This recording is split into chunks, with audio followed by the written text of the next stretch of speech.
ఈ పవిత్ర నేల మీద నడయాడిన మానవ రూపంలోని దేవుడు సాయిబాబా గారి శత జయంతి ఉత్సవాలలో ముఖ్య అతిథులుగా పాల్గొన్న భారత ఉపరాష్ట్రపతి శ్రీ సిపి రాధాకృష్ణన్ గారు, త్రిపుర గవర్నర్ శ్రీ ఇంద్రసేనారెడ్డి గారు, గౌరవనీయులు పెద్దలు, మనందరి అభిమాన నాయకుడు, ఆంధ్రప్రదేశ్ ముఖ్యమంత్రి వర్యులు నారా చంద్రబాబు నాయుడు గారు, ఆంధ్రప్రదేశ్ మంత్రివర్యులు యువమిత్రులు నారా లోకేష్ గారు, వేదిక మీద ఉన్న పెద్దలు, ఈ పవిత్ర స్థలాన్ని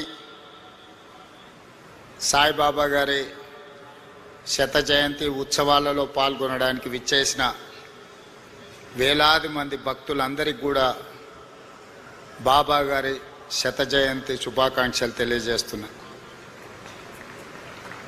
వ్యక్తిగతంగా తెలంగాణ రాష్ట్ర ముఖ్యమంత్రిగా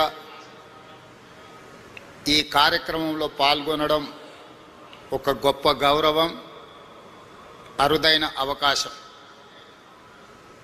బాబా గారు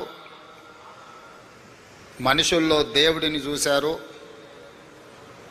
ప్రేమతో మనుషులను గెలిచారు, సేవలతో దేవుడుగా ఈనాడు కొలవబడుతున్నాడు.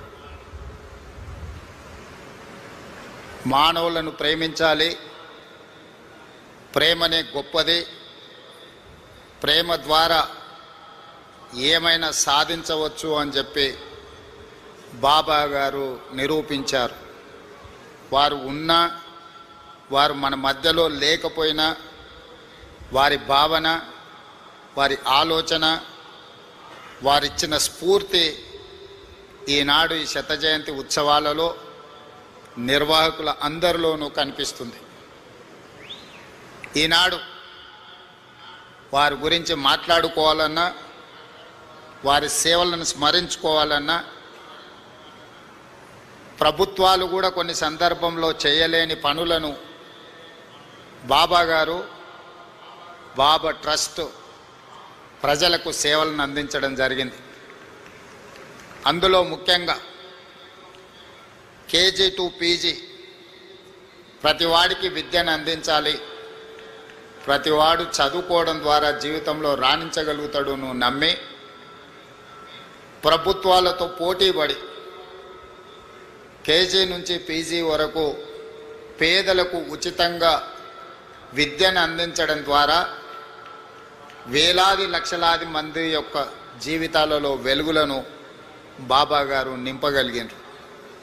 అదేవిధంగా వైద్యం, ప్రభుత్వాలు అందించిన పేదలకు వైద్యం సరిపోనప్పుడు బాబా గారు చివరి దశలో ఉన్న వాళ్ళను, మరణం తప్ప మాకు ప్రత్యామ్నాయం లేదు అనుకున్న వాళ్ళను లక్షలాది మందిని బ్రతికించడం ద్వారా ప్రాణమిచ్చే దేవుడితో సమానంగా వాళ్ళను బ్రతికించి ప్రజలలో దేవుడుగా ఈనాడు కొలవబడుతున్నాడు బాబా. అదేవిధంగా ముఖ్యంగా పాలమూరు లాంటి వలస జిల్లాలు కరువు కాటకాలతో పునారెల్లుతున్న అనంతపూర్ లాంటి ప్రాంతాలకు ఆనాడు చంద్రబాబు నాయుడు గారు ముఖ్యమంత్రి ఉన్నప్పుడు ప్రభుత్వాలే తాగునీటిని ఏర్పాటు చేయలేని సందర్భంలో బాబా ట్రస్ట్ ద్వారా నా సొంత జిల్లా అయిన పాలమూరులో ప్రజల యొక్క దాహార్తిని తీర్చడమే కాదు, ఈ పుట్టపర్తి ప్రాంతం ఉన్న అనంతపూర్ జిల్లాకు కూడా ప్రత్యేకంగా తాగునీటి వసతులను ఏర్పాటు చేయడమే కాకుండా తెలంగాణ, ఆంధ్రప్రదేశ్ ప్రాంతాలే కాదు, తమిళనాడు కూడా తాగునీటి సమస్యను పరిష్కరించడానికి బాబా తన సేవలను విస్తృతపరిచి ఈనాడు వారు మనందరి మనసుల్లో దేవుడుగా శాశ్వతమైన స్థానాన్ని ఏర్పాటు చేసుకున్నారు. మానవ సేవ, మాధవ సేవ అని బోధించడమే కాదు, సంపూర్ణంగా నమ్మి విశ్వసించి అమలు చేయడం ద్వారా విద్య, వైద్యము, తాగునీటి సమస్యల్ని పరిష్కరించడమే కాకుండా ప్రపంచంలో కోట్లాది మంది అగమ్య గోచరంగా ఉన్నప్పుడు వాళ్ళకు ఒక స్పష్టతను ఇచ్చి జీవితంలో ఒక లక్ష్యాన్ని చేరడానికి అవసరమైన స్థైర్యాన్ని అందించి ఈనాడు ఈ తెలుగు రాష్ట్రాల్లోనే కాదు, భారతదేశ సరిహద్దులు దాటి 140 దేశాలలో ఈనాడు బాబా గారికి భక్తులు ఉండడమే కాకుండా వారి సేవలను విస్తరించి ఈరోజు మానవాళికి సేవలు అందిస్తున్నారు బాబా ట్రస్టుకు సంబంధించిన పెద్దలందరూ. అందుకే ఈనాడు శత జయంతి ఉత్సవాలలో ఎవరు పిలవకున్నా స్వయంగా ఇక్కడికి రావాలి, ఉత్సవాలలో పాల్గొనాలి, ఇది జన్మకు ఒక అవకాశం అని భావించి వేలాదిగా భక్తులు ఇక్కడికి రావడమే కాకుండా ఒక మారుమూల ప్రాంతం ఆంధ్రప్రదేశ్లో అనంతపూర్ పుట్టపర్తి అనేది, ఇక్కడికి ప్రధానమంత్రి నుంచి రాష్ట్రపతి వరకు, కేంద్ర మంత్రుల నుంచి వివిధ రాష్ట్రాల ముఖ్యమంత్రుల వరకు, ప్రపంచంలోనే 40-50 దేశాలకు సంబంధించిన ప్రముఖులందరూ కూడా పుట్టపర్తి పట్టణానికి రావడము ఈ భూమికి, ఈ నేలకు ఉన్న పవిత్రతను, ఇక్కడ బాబా గారు నివసించడం వల్ల వచ్చిన ప్రత్యేకతను ఈనాడు మనం గుర్తు చేసుకోవాల్సిన అవసరం ఉన్నది. తప్పకుండా బాబా సేవలను మరింత విస్తృతంగా ముందుకు తీసుకెళ్ళాలి. ఆంధ్రప్రదేశ్ రాష్ట్రంతో పాటు తెలంగాణ రాష్ట్రంలో కూడా రాష్ట్ర ప్రభుత్వం శత జయంతి ఉత్సవాలను అధికారికంగా నిర్వహించే ఆదేశాలను ఇవ్వడం జరిగింది.